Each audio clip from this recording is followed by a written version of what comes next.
کا ایک نتیجہ حضرت علی کی شہادت بھی ہے، لیکن وہ بات ذرا تفصیل سے سمجھنی ہوگی، اور اس کے لیے میں ممنون احسان ہوں۔ حال ہی میں ایک کتاب چھپی ہے، ڈاکٹر سید رضوان علی ندوی، وہ محقق ہیں تاریخ کے، انہوں نے بڑی تاریخی تحقیق کے بعد جو باتیں بیان کی ہیں وہ میں آپ کے سامنے رکھ رہا ہوں۔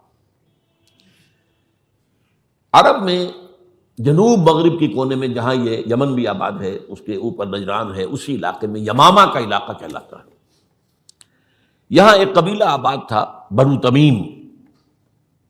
یہ جو لوگ تھے بڑے کرخت مزاج، جنگجو، اکھڑ، ضدی، اور جس بات کو ایک دفعہ مان لے اس کو اڑ جانے والے اور مر مٹنے والے۔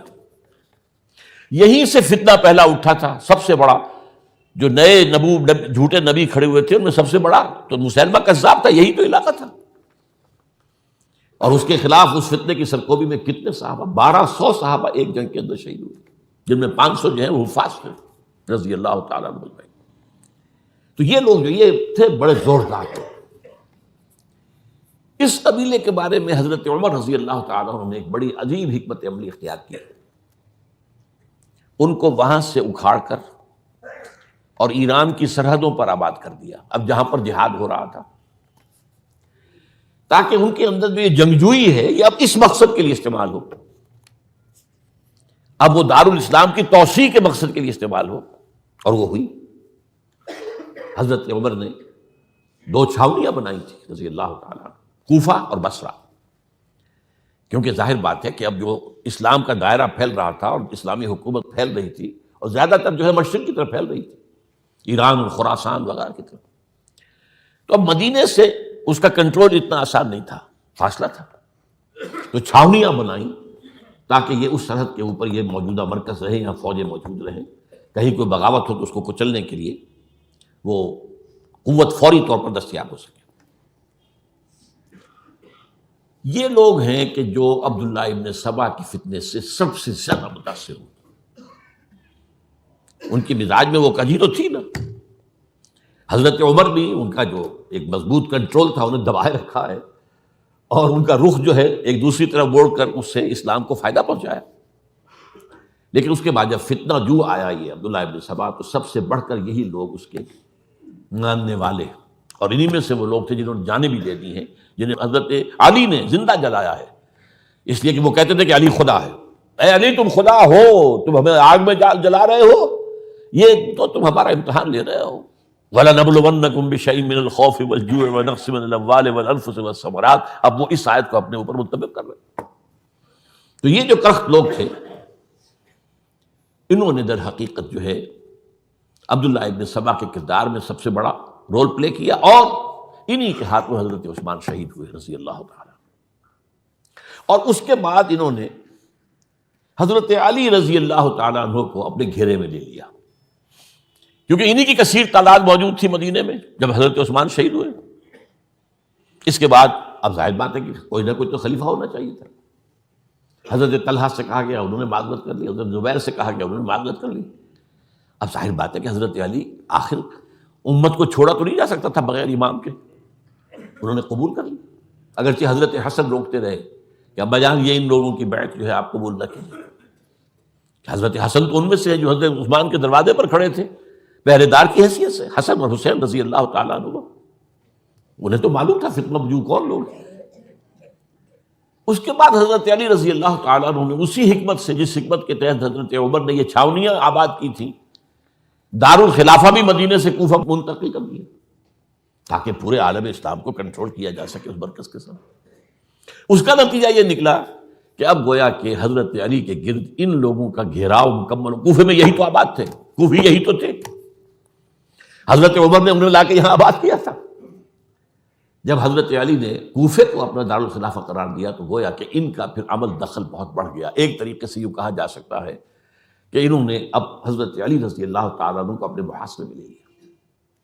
چنانچہ جنگ جمل کے موقع پر یہ ہوا ہے کہ صلح ہو گئی تھی، حضرت عائشہ رضی اللہ تعالیٰ عنہ کے جو نمائندے تھے اور ادھر سے حضرت علی، صلح ہو گئی تھی، طے ہو گیا تھا کہ ہاں قاتلین عثمان کو جو ہے اس کو سزا دی جائے گی، قصاص لیا جائے گا حضرت عثمان کی قتل کا۔ لیکن ان لوگوں نے 10,000 آدمی کھڑے ہو گئے کوفے کے اندر، ہم سب قاتل ہیں عثمان کے، لوگ کے ساتھ ہم سے اگر لے سکتے ہو، جس کے نتیجے میں اور انہوں نے جنگ شروع کر دی. اور جب جنگ شروع ہو جائے تو پھر اس کے بعد تو کوئی نہیں دیکھ سکتا کیوں شروع ہوئی، کیسے شروع ہوئی، کس نے شروع کی. اب تو یا مارو یا مرو، دو ہی باتیں ہوتی. 10,000 مسلمان ایک رات میں شہید ہوئے جنگ جمل میں. اب اس کے بعد حضرت علی رضی اللہ تعالیٰ عنہ کی خلافت جو ہے حضرت امیر معاویہ نے ماننے سے انکار کر دیا. جب تک قاتلین عثمان کو سزا نہیں دیتے ہم بیعت نہیں کریں گے. یہ نہیں کہ دعویٰ کیا ہو کہ میں خلافت کا حقدار ہوں، یہ نہیں، لیکن یہ کہ آپ کو ان کو سزا دینی چاہیے.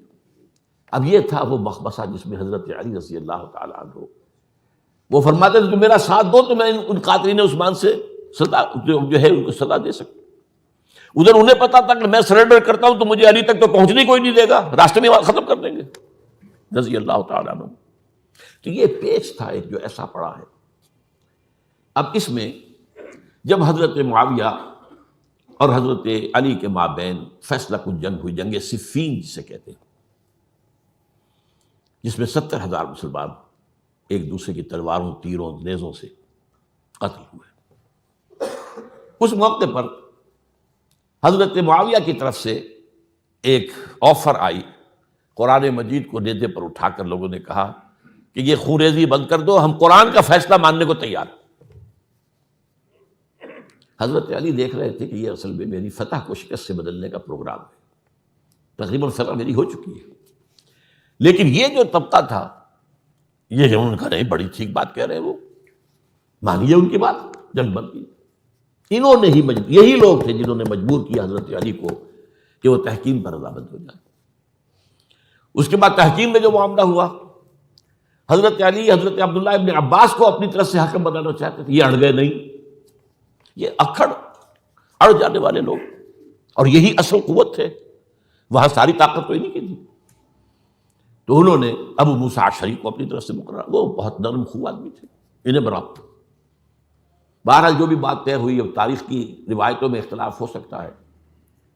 کہا یہ جاتا ہے کہ طے تو یہ ہوا تھا حکمین کے مابین، ادھر سے ابو موسیٰ اشعری، ادھر سے عمرو بن العاص رضی اللہ تعالی عنہما، کہ آپ اپنے جو کلائنٹ ہیں حضرت علی آپ انہیں معزول کر دیجئے، میں معاویہ کو معزول کر دیتا ہوں، پھر جو ہے مسلمان فیصلہ کر لیں کسی اور کی عبادت. انہوں نے کھڑے ہو کے کہہ دیا میں علی کو معزول کرتا ہوں، اور عمرو بن العاص نے کہا کہ میں معاویہ کو قائم کرتا ہوں. اب یہ ہے روایت، واللہ عالم اس میں کتنا سچ ہے کتنا جھوٹ ہے. میں کوئی مورخ نہیں ہوں، میں کوئی تاریخ کا محقق نہیں.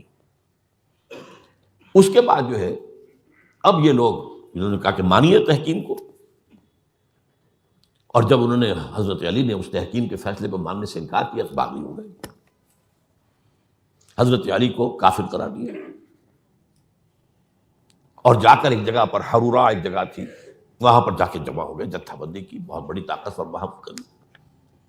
انہوں نے طے کیا کہ علی بھی کافر ہو گیا، معاویہ بھی کافر ہو گیا، عمرو بن العاص بھی کافر ہو گئے، سب کافر. حضرت علی کی طرف سے ایک گئے سفیر ان سے بات کرنے کے لیے، تو انہوں نے کہا تم ہی نے تو کہا تھا کہ تحکیم کو تسلیم کرو، کہ ہاں ہم نے گناہ کیا تھا، کفر کیا تھا، ہم توبہ کی ہم نے. اگر علی بھی مان لے کہ میں نے مان کر کفر کیا تھا اب میں توبہ کرتا ہوں تو ہم ان کی بات مان لیں گے. اب حضرت علی اس طرح کا جھوٹ کیسے بولتے، انہوں نے کوئی کفر نہیں کیا تھا. بہرحال انہوں نے پھر بھی نرمی برتی کہ دیکھو اگر تم کوئی خونریزی نہیں کرو گے، فساد نہیں مچاؤ گے تو میں تمہیں کچھ نہیں کہوں گا. لیکن وہ اپنی ان شرارتوں سے بعد نہیں آئے. تو پھر تیسری جو بڑی جنگ ہوئی ہے ان جنگوں میں، جنگ نہروان کہلاتی ہے، حضرت علی کی جنگ خوارج کے ساتھ، جس میں 4,000 خارجی جو ہے وہ قتل ہوئے.